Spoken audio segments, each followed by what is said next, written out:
Very warm welcome to the Today's Women Show. Today is 9th May 2015. 14 years ago, we had the stadium disaster. So let's spare a thought for those who lost their lives and were injured on that day. We're celebrating motherhood today on the show. Tomorrow is Mother's Day. And we have three iconic mothers in the studio with me. Now, before we get started, there's always a quote. And today's quote is from Archibald Thompson. And it reads, "There's no velvet so soft as a mother's lap. No rose as lovely as her smile, no path so flowery as that imprinted with her footsteps." Today's Women's Show is brought to you by courtesy of J. Nisi's Skin Repair and Laser Center.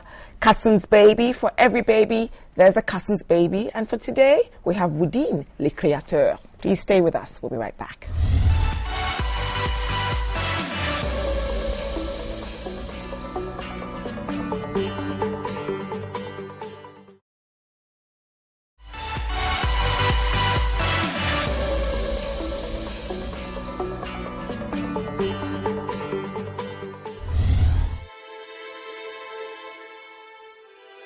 To contribute to Joyce Frimpome's surgery, please call 0264 215 728. Remember that she needs 40,000 cedis.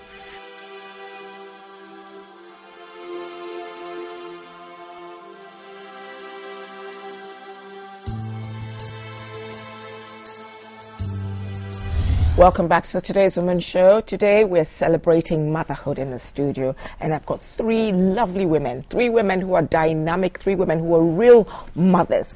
Motherhood does not necessarily mean bearing a child. It means looking after somebody, caring after somebody, sacrificing.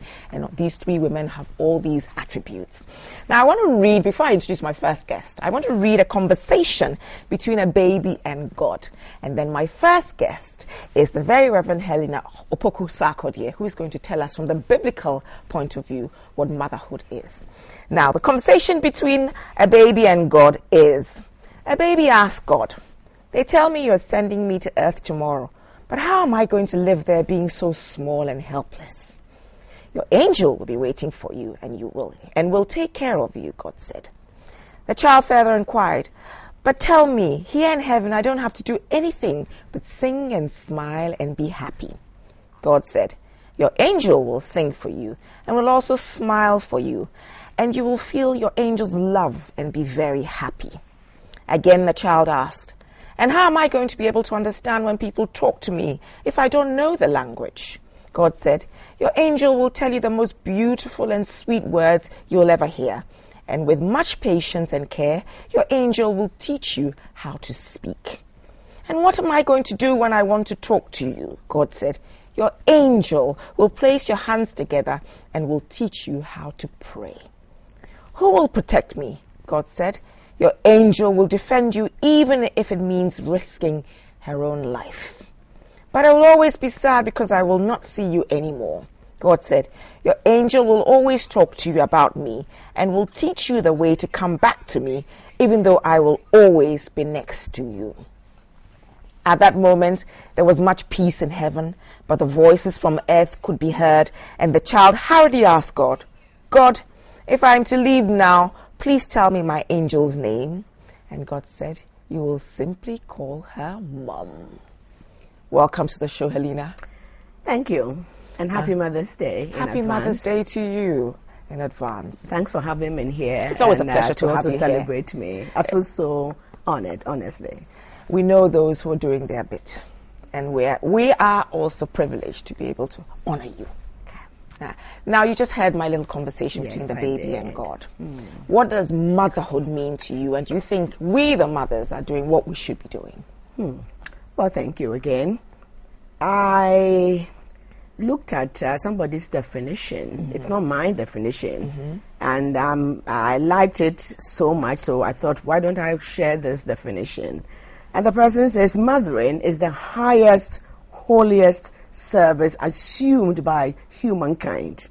I hope you are listening to the key words. Here, he did not even say assumed by women, but humankind is the definition of selfless service, to the point that sometimes it's even a calling. It's both a daunting responsibility and a glorious opportunity. The divine role of motherhood is a gift. I want us to highlight that as well. A gift from God and key to God's plan of happiness for all his children. So it's a gift. And listening to what you read, the conversation, if you asked me if people, because over here I don't want us also limit to the women, as much as they are doing so much, some men have also become mothers. Okay. True. Yeah. And they seem also to fit in so well. We have nurses, we have doctors, we have teachers, we have Sunday school teachers, we have even pastors who come in when when we talk about raising children or mothering or motherhood. So it's a whole group. Aunties, grand-aunties, grandparents, everyone is involved. So it's a whole community. But there's a supervisor. Yeah. And maybe I'll call this supervisor the mother. Yeah. And she is. If she knows how to coordinate things properly, she gets a very beautiful outcome. Yeah. These days, you have, well, not these days, we've always had women. I know some great mothers who never had their own children. Do you think that as you said, is it really, it's a calling to be a mother then? But you don't necessarily have had children of your loins to be called a mother. But then a calling, because there are people who don't have their own children, their biological children, but who are looking after children, and very passionately so. Oh, yes. And if you look at the other side of it, there are people, women who have their own children, but who cannot even be classified as mothers.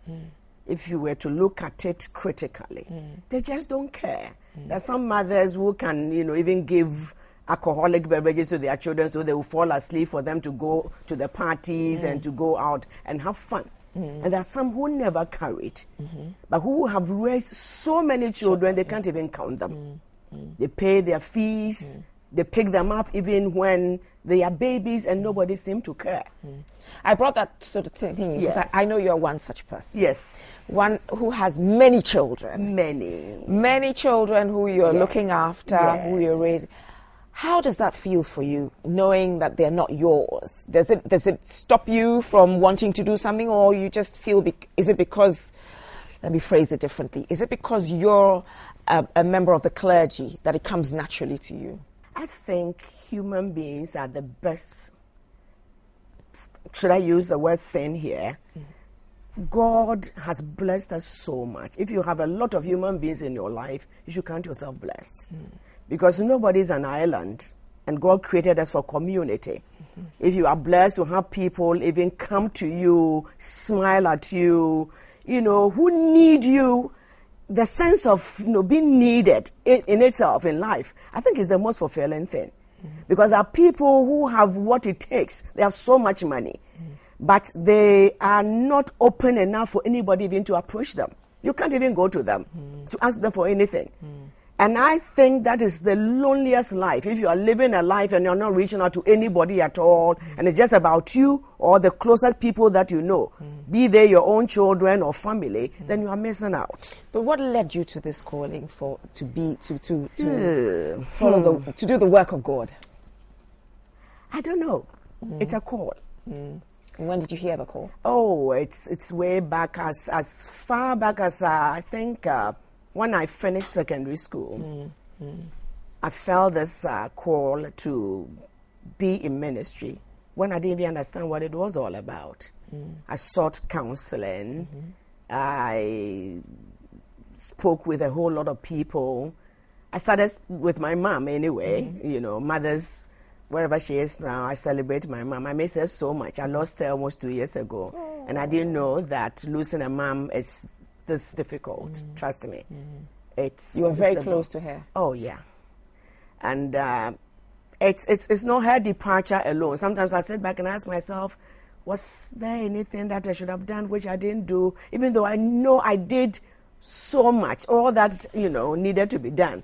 But once in a while, it crosses your mind. Exactly. I spoke with her when I initially felt the call, and she thought, this is a man's thing. Do you think this is what you really want to do? And I'm talking about more than 25 years ago. This year will be my 25th year in ministry of commissioning into the ministry. Not counting, if I count my training period and candidature and all, I'm getting into about 30 years of the prime of my life. You know, and you didn't feel pressure at that time that, oh, time is, clock is ticking, I need to do, or she didn't give you the pressure either? Well, of course, every mother would. Why not? Then that will not make her a mother. Because she thinks that, well, you deserve to be happy.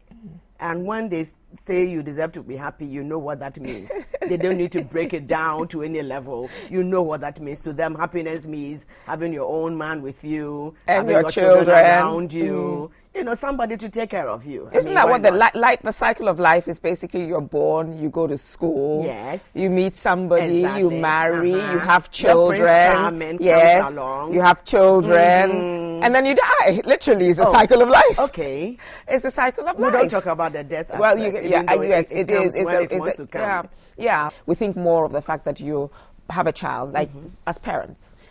We're parents like you. You're probably thinking, okay, my children, I have time to educate them now. And then when they get to a certain stage, you're waiting. Oh, now they should be getting married.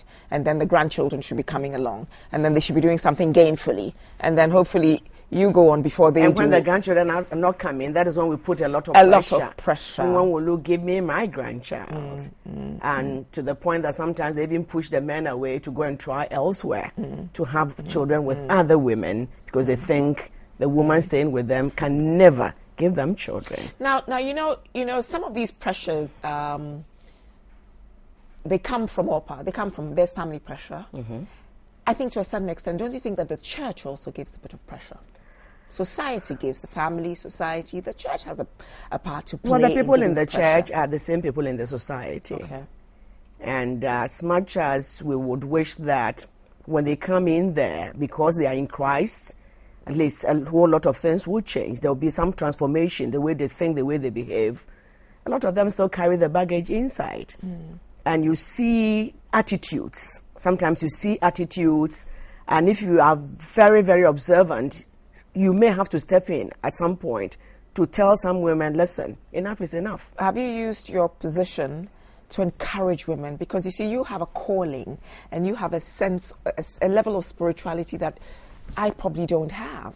And if I was a woman who was looking to be married and I kind of think like time is going by, I don't have children, and I come up to you, what words would you tell me that will make me feel at ease, comfortable? He makes all things beautiful in his own time.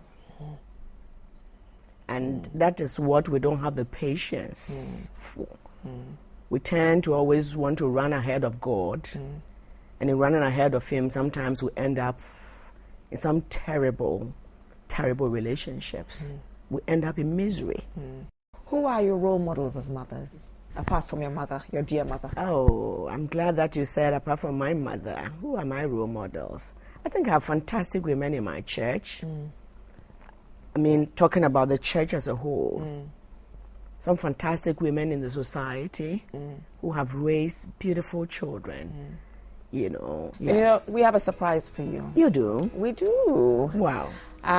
Someone who has a special Mother's Day message for you. You're kidding. And that's why I asked you. So let's see if you can pick up the voice. Wow. Hello. Hello. Thank you so much for sparing the moment to be with us here on the Today's Women Show. Helena is here. She doesn't know who I have on the line. She's trying to see if she can recognize the voice. But what would you struggle? She'll struggle. But what would you like to say to her? What Mother's Day message would you like to give to her? First of all, I want to wish her a very happy Mother's Day. And want to let her know that she is very much loved. She is a great mother, not just to the many, many children and adults she is mothering, but she is a mother to me as well. happy Mother's Day. Amma. That's my sister. Well, she recognized it. If she hadn't recognized it, I'd have been very worried. Auntie Efia, I'd have been very worried if she hadn't recognized the voice. But she's shocked, totally shell-shocked. You know, we had a trick up our sleeves, didn't we now? So now she's seen that, and she's very shocked. Right. But thank you so much. And from us here on the Today's Woman Show, we wish you to Auntie Efia a very happy Mother's Day. Thank you very much. You're welcome. Thank you very much. Yeah, I love you. Bye-bye. Love you too, dear. Bye. You didn't expect that, did you now? No. Well, you're thought this special. was And we said a we were straight celebrating. recording. We were celebrating you today, so we had to bring somebody that would, would surprise you. And I think we've just managed to do that. I'm very grateful. Okay, so Earth calling Helena now. We're calling you. Come back. Stop thinking about the little surprise you just had. I'm here. What message would you be preaching from the pulpit tomorrow? Tomorrow I'm not.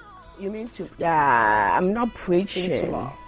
But if you we had to will preach give tomorrow, away gifts to all the women. I will be touching them one-on-one, especially those I know do not have their own issues, to let them know that all is not finished yet. And God will make all things beautiful in His own time. And even if you don't carry, there's so many children waiting to be loved. Why can't we love them? Why can't we reach out to these children? Why can't we make an impact, make a difference in somebody else's life? And so whilst you're doing that, or before you go and do that, we here want to give you a gift. Now, this I will give to you, but then you have a pick of the four. Which would you like? I'll pick what is on my left. Okay. I thought that would be something you would like. We just want to wish you a very happy Mother's Day. We want to say to you, may God continue to bless you and give you the grace and the strength to mother the many people that you mother on a day-to-day basis. Thank you. I don't know what to say. You're not supposed Sometimes to say you anything. feel so overwhelmed and you can't even I can speak. see that you've been. I never thought that something could actually get you so overwhelmed. But I'm happy that you win.